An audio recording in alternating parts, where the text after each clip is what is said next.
300 kilo 400 kilo olish kerak deymiz-ku, arzon tushadi deb.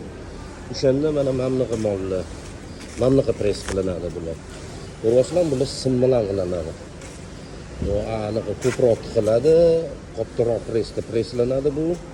Presslanib qancha hajmini kichkina qilib endi maksimal 300 kilo 350 kilo tiqsa bo'ladi buning ichiga. Ana o'shanga siz 880 dollar to'laganingizda sizga ancha arzon tushadi. O'shanga biz aytamiz, ko'pinchalik 300 kilo 400 kilo ko'proq olsanglar arzon tushadi deb. Ko'pchilik nechi pul bo'ladi maniki deydi-yu, buni biz aytolmaymiz. Uni faqat maslaqa presslaganda yo'l paralarini chiqarsa bo'ladi.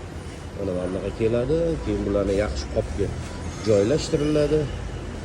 Bu qoplarga joylashtirib, mana hozir yomg'irlar yog'yapti, molinglar yomon bo'lib qolmasin, dog' bo'lib qolmasin deb mana shunaqa uppa-uppa qildirib, oppoq ichida yana salafanlar bilan jo'natib beramiz-da. Bular ham hammasi presslatib, zo'r qilib jo'natib beramiz. O'shanga bizning xizmatlarga shoshilinglar. Harakatdamiz.